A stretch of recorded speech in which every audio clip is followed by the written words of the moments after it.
TV Harian Nasional adalah media yang mengangkat dan menyajikan perkembangan seputar politik dan hukum, ekonomi, pariwisata, pendidikan dan budaya, serta pertanian dan perkebunan. Mahkamah Konstitusi kembali menggelar sidang sengketa pemilihan Bupati Pesisir Selatan tahun 2020 yang diajukan pasangan Hendra Joni Hamdanus di Gedung Mahkamah Konstitusi pada Selasa tanggal 26 Januari 2021. Dalam sidang tersebut kepada Majelis Hakim, Heni Handayani selaku kuasa hukum pasangan nomor urut 01 Hendra Joni Hamdanus mengatakan paslon nomor urut 02 Rusma Yul Anwar Rudi Haryasa diduga melakukan pelanggaran dan kecurangan manipolitik berupa pembagian uang dan sembako di hampir seluruh kecamatan dan nagari.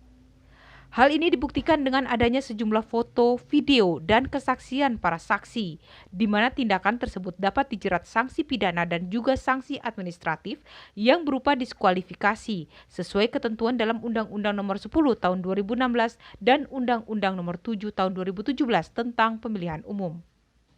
Selain itu, pelanggaran diduga dilakukan pasangan nomor urut 02 secara terstruktur, sistematis, dan masif atau TSM yang didukung oleh keterangan para saksi disertai video, sejumlah foto, tanda tangan di atas materai, dan KTP dari para saksi tersebut. Assalamualaikum warahmatullahi wabarakatuh. Saya adalah salah seorang pengacara yang membela pasangan calon Bupati 01 dari daerah pesisir selatan yang terdiri dari 15 kecamatan dan 182 desa atau nagari.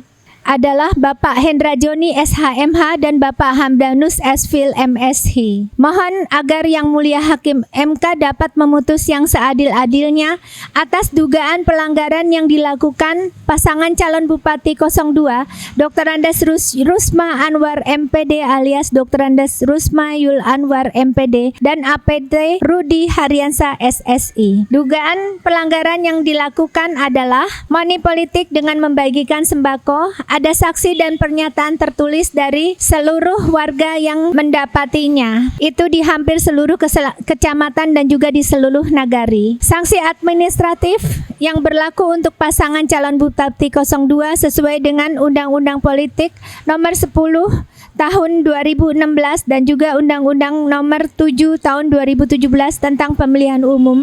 Ada sanksi pidana penjara dan juga sanksi administrasi berupa diskualifikasi. 3. Dugaan pelanggaran yang terstruktur, sistematis dan masif harus didukung dengan keterangan saksi-saksi. Sudah kita dapatkan semua. Ada keterangan saksi, video, dan juga pernyataan tertulis dari para masyarakat. Mohon Yang Mulia Hakim MK agar bisa melakukan memeriksa dan juga memutus yang seadil-adilnya perkara ini. Oleh karena DPT 325.000 akan tetapi surat suara yang terkumpul hanya 225.000 surat suara. Dan ini adalah pelanggaran yang sangat-sangat terstruktur, sistematis, dan masif. Mohon Yang Mulia Hakim MK agar dapat memutus yang seadil-adilnya. Oleh karena surat suara yang terkumpul calon gubernur adalah 325.000 sedangkan calon bupati 225.000. Seharusnya sama antara calon gubernur dengan calon bupati. Yang dipertanyakan kemana ini yang 100.000 surat suara yang hilang. Mohon Yang Mulia Hakim MK agar dapat memutus seadil-adilnya terhadap dugaan TSM ini. Yang ketiga adalah status dari Bapak Dr. Andes Rusma Anwar atau Dr. Andes Rusma Yul Anwar MPD adalah terpidana sewaktu beliau mendaftar di KPU. Berarti hanya di Indonesia khususnya di pesisir selatan yang menerima terpidana sebagai pasangan calon Bupati 02 adalah tidak sah menurut hukum yang berlaku. Mohon Yang Mulia Hakim MK dapat memutus yang seadil-adilnya terhadap dugaan pelanggaran ini. Kami adalah kuasa hukum dari pasangan 01, maka kami mohon Yang Mulia Hakim MK agar dapat mendengarkan semua saksi-saksi video baik lisan dan tulisan dan juga bukti tertulis dan juga surat-surat yang menyatakan bahwa Dr. Andes Rusma Anwar MPD adalah tidak sah karena statusnya sebagai terpidana. Sudah ditentukan. Jadi undang-undang pilkada untuk menentukan kepada MK mengadili soal perselisihan penetapan perolehan hasil. Itu jangka waktunya 45 hari kerja. Dihitungnya kapan? Dihitungnya sejak permohonan itu diregistrasi menjadi perkara. Kemarin 18 Januari 2021, 45 hari kerja ke depan itu harus sudah selesai. Kapan itu? Kita menargetkan, kita membuat tahapan semua sudah selesai di 24 Maret 2021. Artinya 132 perkara yang kemarin diregistrasi itu akan diputus nanti maksimal paling lama 24 Maret. Boleh kurang dari itu tapi nggak boleh lebih. Itu sudah jelas, ibarat permainan sepak bola itu aturannya sudah diketahui oleh seluruh pemain kan gitu ya. Putusan MK itu final and binding. Ini terminal akhir dari proses panjang pemilihan kepala daerah. Terminal akhirnya itu di MK ketika ada sengketa hasil pilkada. Oleh karena itu mestinya dari awal sebelum para pemohon ini mengajukan permohonan ke MK itu juga sudah dipahami kan begitu. Mengajukan permohonan, mengajukan perkara ke Mahkamah Konstitusi itu diiringi oleh kesadaran bahwa putusan MK itu final and binding. Artinya apa? MK itu ya sekali lagi dia bersifat final. Final itu berarti tidak ada lagi mekanisme hukum setelah dari Mahkamah Konstitusi.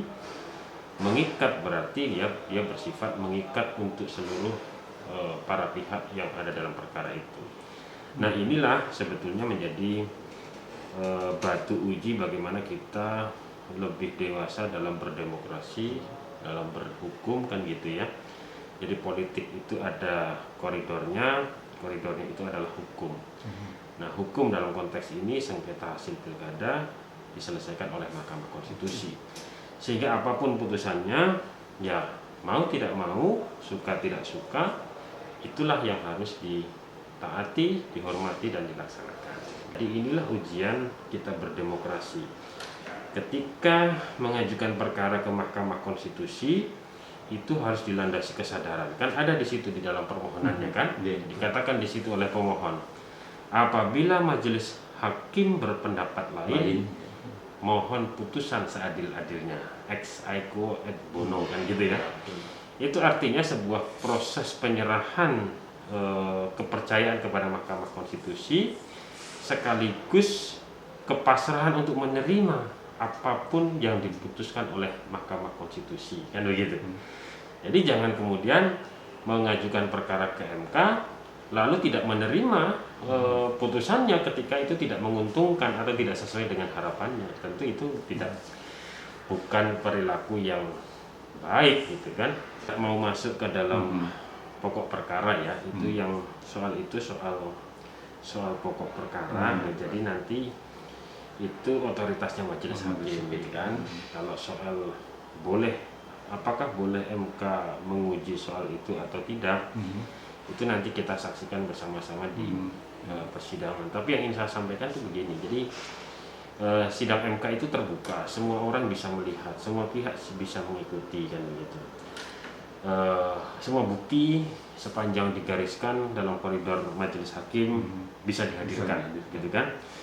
Artinya semua dalil-dalil, apakah itu pemohon kemudian nanti termohon, pihak terkait, Bawaslu, itu semuanya punya bukti. Nah itulah yang nanti akan menjadi dasar. Saya ingin katakan ketika ini sudah terbuka, prosesnya sudah terbuka, semua orang bisa mengikuti, kita semua teman-teman wartawan bisa mengikuti. Nggak ada lagi alasan untuk tidak menerima putusan MK kan begitu, karena semuanya sudah dibuka di situ. Nah disinilah kita belajar kembali mendewasakan kita berpolitik, berdemokrasi, berhukum gitu kan. Kita kembali karena ini persidangan MK, apalagi di pilkada itu adalah kekuatan alat bukti yang itu. Jadi apa yang dia dalilkan kemudian harus dibuktikan kan begitu. Begitu juga nanti pihak termohon, pihak terkait juga akan mengajukan alat bukti. Nah disitulah MK akan menilai. Jadi isu persidangan ya Mas, jadi saya tidak mau, lagi-lagi saya tidak mau dan tidak boleh sebetulnya saya ikut berpendapat. Nah kita ikuti saja sekali lagi bagaimana kemudian perkembangan arah apa yang disampaikan majelis hakim, apa yang disampaikan oleh para pihak itu. Mari kita ikuti saja gitu ya, bagaimana akhirnya nanti, apakah itu kemudian nanti menemukan salurannya, dalam arti itu terbukti, ada pembuktian di sana, ada hal-hal yang bisa diungkap di sana. Nah, itu nanti kita jelas sebetulnya di dalam undang-undang pilkada itu hanya soal sengketa penetapan tahap akhir perolehan suara kan gitu ya. Jadi sebetulnya konstruksinya sudah jelas, tapi apapun yang menjadi isu di dalam persidangan itu sekali lagi adalah otoritas majelis hakim. Kita tidak boleh ikut terlalu jauh untuk mengomentari atau menyampaikan pendapat soal itu. Prosesnya panjang sebetulnya. Jadi pengajuan permohonan kan begitu, diregistrasi tanggal 18, kemudian dijadwalkan sidang pemeriksaan pendahuluan pekan sebelumnya gitu kan, untuk memberikan kesempatan pemohon menyampaikan permohonannya semuanya. Berikutnya baru pemeriksaan persidangan untuk mendengarkan jawaban termohon, keterangan pihak terkait, keterangan Bawaslu gitu kan. Nah nanti sampai dengan hari Selasa ya, sampai besok, artinya kita MK sudah mendapatkan gambaran utuh nih. Semua pihak, empat pihak dalam masing-masing perkara itu sudah didengarkan, kan begitu. Berarti MK sudah punya potret besarnya nih kira-kira. Bagaimana dalil permohonan pemohon, bagaimana jawaban termohon dan seterusnya. Nah nanti setelah tanggal 10 besok akan ada RPH, seluruhnya akan dibahas, dibicarakan, untuk kemudian nanti tanggal 15-16 sekiranya ada putusan yang memang harus diputus pada saat itu, dalam artian tidak diputus nanti di akhir, tapi diputus di tanggal 15-16, itu nanti kemungkinan ada pengucapan putusan di 15-16 itu. Baru yang kemudian lanjut pemeriksaannya itu akan diselesaikan sampai dengan saya katakan tadi 24 Maret maksimal. 45 hari dari 18 Januari ya.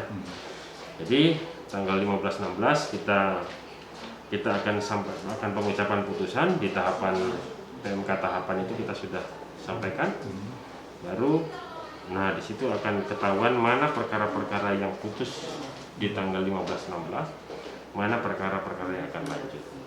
Jadi baru 15-16 itu yang tidak akan lanjut. Iya.